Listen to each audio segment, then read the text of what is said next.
Hello guys, welcome back to my channel. It's your boy Reborn, and so today we are going to look at these red flags that you're supposed to watch out on them when you are speaking of kindness. There is so much deep strength in kindness, but sometimes you can get it wrong. We think we are being kind, but in a way we are inadvertently putting ourselves last. Can we be too kind? In a way, yes. Let me explain. You see, some of the things we interpret as kindness can come from the discomfort of standing up for ourselves. Or in some instances, low self-esteem creates people-pleasing tendencies that compel us to put the needs of everyone else around us first. We tell ourselves we're just being kind, and on the surface, it can seem that way. But kindness should never come at the expense of your own boundaries or well-being. With that in mind, here are some kindness red flags for us all to watch out for. Number one, you consistently put your own needs last. Helping people out is wonderful. This sense of community and connection is what gives life meaning.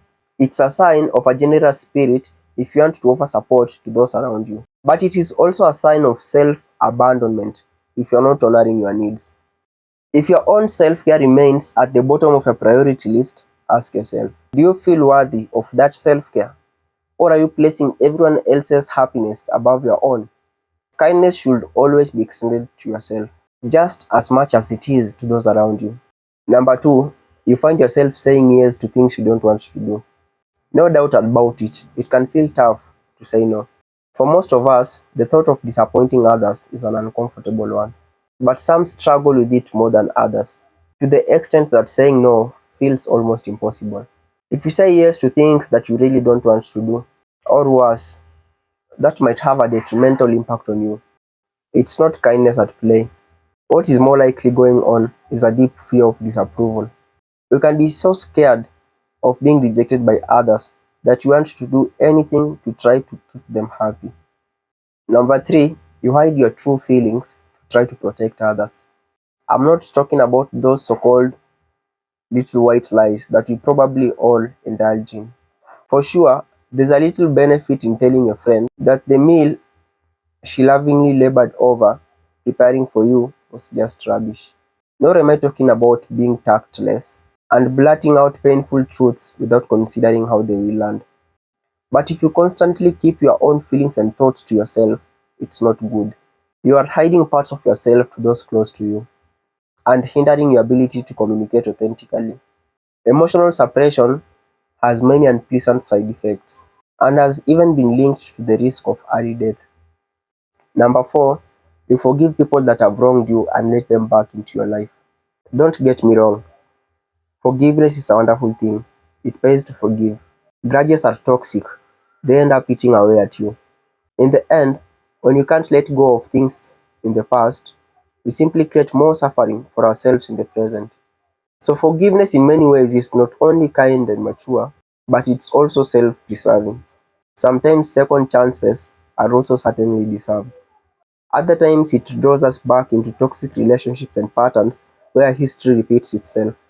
Forgiveness doesn't have to involve excusing someone's bad behavior or putting up with it. We can forgive and move on without them in our lives. If you find yourself being repeatedly mistreated or taken advantage of, ask if your forgiving ways is really kind or if they could signal a lack of boundaries. Number five, you don't stick up for yourself during times of conflict. Like I suspect most people, I certainly do not enjoy confrontations. At times, I'm also guilty of trying to avoid it at all costs.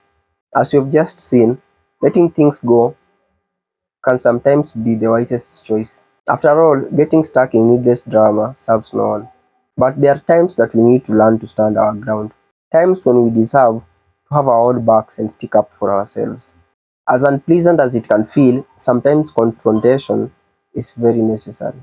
Because it's not about being right or wrong, but it is about defending and upholding our boundaries. You can still stand up for yourself in a kind way.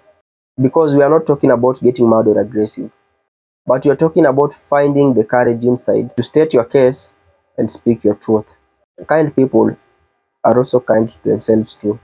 The world is far a better place thanks to those who have the strength to show kindness and compassion. But importantly, that needs to be built around a healthy self-regard too. Your kindness to others shouldn't become a burden to you. Kindness brings us joyful feelings and makes us feel happier, but it's a gift to extend, not an obligation. So if your act of kindness makes you feel stressed, sad, or even angry, it's a signal that something is not quite right. Thank you for watching the video. Hope you have learned. See you next time.